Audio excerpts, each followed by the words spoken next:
जज साहिबा मैं एक डॉक्टर हूँ। मैं इंसानी जिंदगी मुहाफिज हूँ, लोगों को जिंदगी बख्शती हूँ। मेरी ही वजह से लोगों को शिफा मिलती है। अगर मैं ना होती तो इन तमाम लोगों की मौत हो जाती। दुनिया में बड़ी बड़ी बीमारियों का इलाज मैं ही करती हूँ। आज भाई भाई पर भरोसा ना करता, आज मुझ पर भरोसा करता है। मुझे आराम करने के लिए वक्त नहीं रहता, मुझे हर वक्त मरीजों का इलाज करना पड़ता है। इसलिए जज साहिबा, ये इज्जत की कुर्सी मुझे मिलनी चाहिए। Case process. केस नंबर 2 हाजिर हो। मैं एक वकील हूँ। मैं बड़े बड़े मुजरिमों के लिए लड़ती हूँ, लोगों को इंसाफ दिलाती हूँ, सच और झूठ का फैसला करती हूँ। मैंने भी बड़ी मेहनत के बाद ये मुकाम हासिल की हूँ। मैंने भी बड़े बड़े किताबों का मुतालिया करके यहाँ तक आई हूँ। मैं लॉर्ड बड़े बड़े मुजरिमों को फैसला दिलाती हूँ। इसलिए जज साहिबा, ये इज्जत की कुर्सी मुझे मिलनी चाहिए। Case process. केस नंबर 3 हाजिर हो। मैं एक इंजीनियर हूँ। पहले जमाने में लोग पोशीदा मकानों में रहा करते थे, लेकिन आज मेरी वजह से ऊंची ऊंची इमारतों में रहा करते हैं। आज की बड़ी बड़ी इमारतें मैं ही तो बना रही हूँ। मैं न रहती तो अदालत की इमारतें कौन बनाते थे? स्कूल, कॉलेज, अस्पताल कौन बनाता? मैं न रहती तो बड़ी बड़ी इमारतों का प्लान कौन करता था? सड़कों का प्लान कौन करता था? इसलिए जज साहब, ये इज्जत की कुर्सी मुझे मिलनी चाहिए। Case process. केस नंबर 4 हाजिर हो। माय लॉर्ड, मैं एक साइंस हूँ। मैं बड़ी बड़ी और मोटी मोटी किताबों का मुताला करके आज ये मुकाम हासिल की हूँ। मेरी ही वजह से आज सब लोग एक जगह से दूसरे जगह जाते हैं। माय लॉर्ड, जज साहिबा, टेलीविजन, कंप्यूटर, रेडियो, ये सभी तो मैंने ही सब तैयार किया हुआ है। जज साहिबा, जो आपके पास जो लैपटॉप है उसे भी तो मैंने ही तैयार किया है।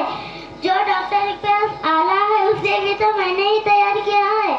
मैनल को भी तो मैंने ही तैयार किया हुआ है। जज साहिबा, ये इज्जत की कुर्सी मुझे मिलनी चाहिए। Case process. केस नंबर 5 हाजिर हो।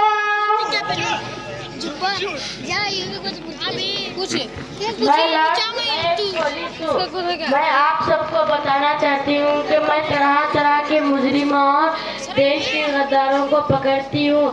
इसलिए मुझे आराम, अगर पुलिस ना होती तो लोगों की जिंदगी बिगड़ जाती थी। मुझे आराम ना हो तो भी लोगों की हिफाजत करती हूँ। इसलिए इज्जत की कुर्सी मुझे ही मिलनी चाहिए। Case process. केस नंबर 6 हाजिर हो। माय लॉर्ड, मैं एक किसान हूँ। हर रोज सुबह सवेरे जाती हूँ, धरती को कच्ची कर फसल उगाती हूँ। मेरी वजह से लोगों का पेट भरता है। मैं ना होती तो लोग कहाँ जाते थे और कहाँ से अपना पेट भरते थे। माय लॉर्ड, सुबह सवेरे जाती हूँ, सूरज डूबने तक काम करती हूँ। हमारे किसानों को काम नहीं है कि बारिश होने भी काम शुरू होता है और दिन रात खेतों के चक्कर भी काटने पड़ते हैं। माय लॉर्ड, ये तमाम जिंदा है, ये सब मेरी ही वजह से जिंदा है। ये लोग कहते हैं कि मैं मोटी मोटी किताबों का मुतालिया की हूँ। इसलिए जज साहब, ये इज्जत की कुर्सी मुझे मिली। Case process. केस नंबर 7 हाजिर हो।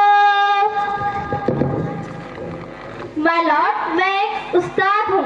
आज आपके सामने इन लोगों ने जो दलीलें पेश की है ये सब सही है। जज साहिबा, आप ही बताइए, ये पेशा माँ के पेट से बनता है? नहीं। जज साहिबा, बचपन से लेकर आज तक उस्ताद की बदौलत इस पेशे को अंजाम दे रहे हैं। अगर उस्ताद ना होते तो इन्हें तालीम कौन देता? अगर उस्ताद ना होते तो इन्हें पढ़ना लिखना कौन सिखाता? अगर उस्ताद ना होते तो ये कामयाब होते, ना एक अच्छा इंसान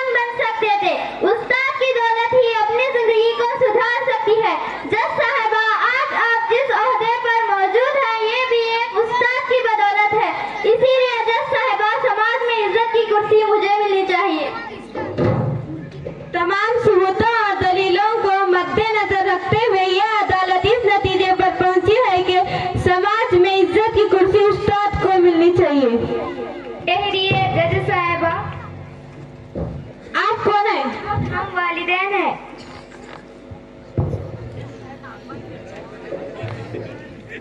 जज साहिबा मैं पूछती हूँ, हमने अपने अरमानों को कुर्बान देकर, जज्बातों को कुर्बान देकर, क्या हमने इनके अरमानों को पूरा नहीं किया? जज साहिबा फैसला सुनाने से पहले हमारी भी एक फरियाद सुन लो। लेकिन क्या कसूर है? हमने ऊंची ऊंची डिग्रियां किए हैं, वालिदैन खुशियां बेचकर और नींद बेचकर इनको डॉक्टर, पुलिस, साइंसदान, इंजीनियर तमाम को पढ़ाकर इनके बदले हमें क्या मिला? जज साहिबा एक परेशानी, गुर्बत को उठाकर औलाद को पढ़ाते हैं। जज साहिबा फैसला दीजिए। लेकिन आज हमने हमारे सहारे की जरूरत पड़ी तो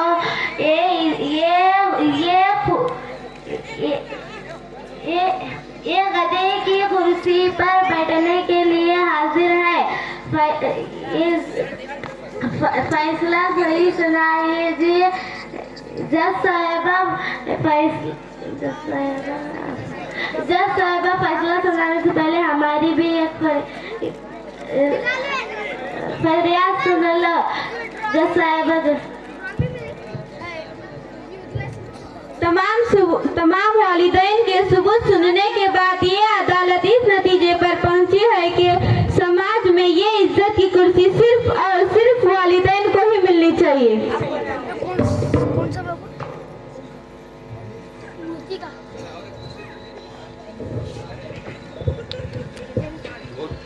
आजकल समाज में वालिदैन की इज्जत कौन कर रहा है?